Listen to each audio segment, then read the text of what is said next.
All right, good morning, students. Today we are going to continue with Geography Chapter 5. We are on Part 3. Our objective for today is students will be able to take notes on the different kinds of wildlife in Brazil and answer questions on the same. तो आज हम notes किस पे लेने वाले different kinds of wildlife in Brazil and answer questions on the same. हम उस पर कुछ सवालों का जवाब भी देंगे. All right. So what are we learning today? We are going to learn 4 things.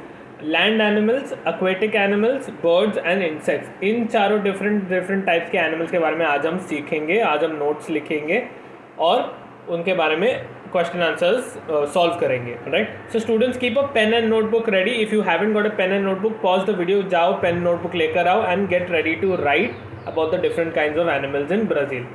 Alright. Moving on, the first type of animals are land animals. Alright. So guinea pigs and monkeys are some of the herbivores found in Brazil. ऊपर पहले image पे देख सकते हो, वहाँ पे guinea pig नाम का एक एनिमल है. Alright, it's a small pig-like animal. It's like a rat, very fluffy, very cute. Okay, and monkeys are some of the herbivores found in Brazil. Herbivores यानी जो plants खाने वाले animals हैं, जो forest resources पे depend करते हैं, उन animals को herbivores कहते हैं. Alright. Crocodiles, alligators, leopard and pumas are some of the carnivores found in Brazil. अभी कार्निवोर्स यानी मीट ईटिंग एनिमल्स होते हैं. सो क्रोकोडाइल्स, एलिगेटर्स. अभी क्रोकोडाइल, एलिगेटर, इन दोनों का पिक्चर तुम्हें बीच में दिख रहा है, तो दोनों बहुत सेम लग रहे हैं, लेकिन उनमें डिफरेंस क्या है. एलिगेटर जो सेकंड वाला पिक्चर है वो एक छोटे मुंह का है, छोटे मुंह वाला एनिमल है. एंड क्रोकोडाइल जो है, जो थर्ड इमेज है, वो लंबे मुंह वाला एनिमल, थोड़ा लंबा मुंह है उसका. वैसे दिखने में दोनों बहुत सेम होते हैं, कन्फ्यूजन होना बहुत ईजी है. So crocodiles, remember, have a longer snout. Alligators have a shorter snout. Okay. So these are the animals which eat a lot of meat. All right. वो meat eating animals है, दूसरे जानवरों को खाते हैं, इंसानों को भी खा सकते हैं अगर हो सके तो. And they are found in Brazil. The wetlands of Pantanal are also home to large snake called anacondas. All right. Finally, last picture में Brazil में there are large amount of big snakes called anacondas. All right. And many of these animals such as anacondas, crocodile, leopards have been endangered due to large scale deforestation and hunting in Brazil. अभी ये सब जो animals हैं, crocodiles है, snakes है, leopards है, pumas है, इनका क्या है, इनकी चमड़ी बिकती थी पहले. राइट. हंटिंग करके उनकी चमड़ी बहुत बिकती थी, उनसे कपड़े बनाए जाते थे, बैग, जूते बनाए जाते थे, अभी भी बनाए जाते हैं फॉर एग्जाम्पल. लेकिन पहले इतना सारा हंटिंग हो चुका है और उसकी वजह से इतना सारा डैमेज हो चुका है एनवायरनमेंट को कि उनकी जान अभी खतरे में है. ऑलराइट. वो उनका नंबर बहुत ही ज़्यादा लो है. Alright. And this was all about the land animals of Brazil. Now let's move on to the aquatic animals of Brazil. Aquatic यानी पानी में रहने वाले जानवरों के बारे में. Now we are going to learn. The piranha is the most commonly known fish in Brazil. They are carnivorous in nature. Right hand side का पहला पिक्चर पिराना फिश का पिक्चर है. It is the most commonly known fish in Brazil. Brazil में ये तुम्हें हर जगह, reverse में, lakes में, स्पेशली अमेजॉन रिवर में तो ज़्यादा ही ज़्यादा मिलेंगे. Alright. And they are carnivorous in nature. You can see in the image the person is showing the teeth of the piranha fish. वैसे दिखने में ज़्यादा नहीं है, लेकिन दे स्टिल ईट मीट और they eat other animals. Alright. So that's the piranha fish. The rivers in Brazil also contain the pink dolphin, which is the largest freshwater dolphin in the world. It can be found in the Amazon River. Left hand side के पहले picture पे तुम्हें pink dolphin का picture दिखेगा. It's one of the largest freshwater dolphins in the world. Dolphins दो तरह के होते हैं, फ्रेश वाटर, सी वाटर. सी वाटर डॉल्फिन ऑब्वियसली इनसे ज़्यादा बड़े होंगे, लेकिन फ्रेश वाटर डॉल्फिन में से ये पिंक डॉल्फिन जो है सबसे बड़ा है. Alright. And it is found in the Amazon river. And the poison dart frog is also found in the Amazon. Right. ये छोटा सा फ्रॉग जो दिख रहा है, जो बहुत छोटा सा है, वो एक्चुअली बहुत ही पॉइजनस है. उसकी स्किन को ज़रा सा भी छूने से तो तुम्हारी मौत हो सकती है. Right. You can die if you touch the skin of that frog. And this frog is also found in the Amazon. The coastal areas of Brazil are home to swordfish. Swordfish क्या होता है? वो मछली जो होता है ना, जिनके लंबे नाक जैसे होती है, जो बहुत ही नुकीली होती है. Right. That is the swordfish, and that is found in the coastal areas of Brazil. Alright, so these were some of the aquatic animals of Brazil. Finally, moving on to the next topic, we have birds in Brazil.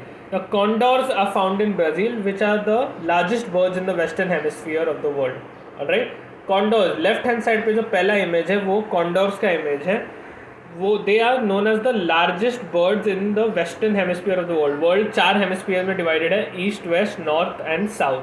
तो western hemisphere में condors are the largest birds, alright, and these are found in Brazil. You can see the picture of the condor standing on a rock. Brazil is home to 70 species of parrots. The macaw is the most well known. Alright. Right hand side के पहले picture में you can see एक parrot है जो red in colour है. So that is the macaw. The macaw parrot. Alright. वैसे Brazil के पास और भी ज़्यादा स्पीशीज़ ऑफ पैरेट्स है. 70 स्पीशीज़ ऑफ पैरेट्स है. There are different varieties of parrots in Brazil. लेकिन ये मकाओ जो है, alright, the macaw parrot is the most well known. You might have seen this parrot in a lot of movies and a lot of wildlife videos, and it's the most well known parrot. Flamingos, eagles, vultures and swans are some of the other birds found in Brazil. The last picture that you can see, the third picture, is the picture of flamingos. All right, they are migratory birds that constantly migrate from one place to another depending on the weather. All right, तो Brazil में flamingos भी तुम्हें देखने मिल सकते हैं. Eagles, vultures, swans भी देखने मिलते हैं. Right, moving on to the last topic, insects. Okay, so Brazil is said to have the largest amount of insects in the world. ये एक फैक्ट है. और अभी भी in fact people say कि ब्राज़ील में there are around 70,000 to 15 million kind of insects, और ये नंबर हर दिन बढ़ते जा रहा है. हर दिन नए नए डिस्कवरीज हो रहे हैं और वहाँ पे इंसेक्ट्स मिलते ही जा रहे हैं. Alright, so Brazil is said to have the largest amount of insects in the world. This is because of the large cover of the Amazon rainforest which serves as a home to those insects. ये क्यों हो रहा है? Insects इतने ज़्यादा क्यों है? Because Amazon rainforest जो है वो ब्राज़ील का आधे से ज़्यादा हिस्सा को कवर करता है, because of which there is a lot of room for shelter for insect. Insects कहाँ शेल्टर लेते हैं? ज़मीन में, पेड़ में, जहाँ पे गीली ज़मीन है वहाँ पे. ऑलराइट, सो जहाँ पे भी अमेज़न रेन फॉरेस्ट का कवर ज़्यादा है वहाँ पे इंसेक्ट्स ज़्यादा पाए जाते हैं. Alright, and Amazon rain forest वो एक घर बन जाता है इंसेक्ट्स के लिए. Now the large amount of water due to the Amazon river also help the insect multiply in large number. अभी ये इंसेक्ट बढ़ते क्यों है? इतने सारे क्यों बढ़ते जा रहे हैं? इंसेक्ट जनरली कहाँ पे ग्रो होते हैं? तुम देखते हैं ना, वो लोग अपने अंडे कहाँ पे डालते हैं? पानी या गीली जगहों पे डालते हैं. Alright, and because the Amazon river is such a huge river covering the entire Amazon rain forest as well, तो इंसेक्ट्स की सिर्फ रहने का जगह नहीं है अमेज़न रेन फॉरेस्ट, लेकिन वहाँ पे वो मल्टीप्लाई भी होते हैं. यानी वो अपने बच्चों को जन्म भी देते हैं, इतना सारे नंबर में जन्म देते हैं, क्योंकि there is a lot of water around. Alright, and that is helping the insects grow in number. So that is why the Amazon rainforest is home to a large variety of insects. Now, thrips are a species of insect that are most common in Brazil. सबसे पहला image देखोगे ऊपर की तरफ, that's known as a thrip. वो ऐसे छोटे छोटे तुमने देखा होगा प्लांट्स के ऊपर वो जो छोटे छोटे डॉट जैसे इंसेक्ट्स बैठते हैं, डॉट या छोटे छोटे लाइन जैसे इंसेक्ट्स साथ में बैठते हैं. These are known as thrips. They basically destroy a lot of crops and they cause a lot of they carry a lot of crop destroying fungi and bacteria with them. All right, leaf cutter ants. All right, यहाँ पे lead लिखा है student, there's a small mistake, इसको correct करना. leaf cutter ant, stingless bee, army ants are some examples of insects in Brazil. ठीक है, तो leaf cutter ant तुम्हें राइट हैंड साइड के दूसरे इमेज पे दिखेगा. ऑल राइट, वो बेसिकली ये एंट्स वो होते हैं जो लीव्स को काट देते हैं. ऑल राइट, उनका घर बनाने, उनका शेल्टर बनाने.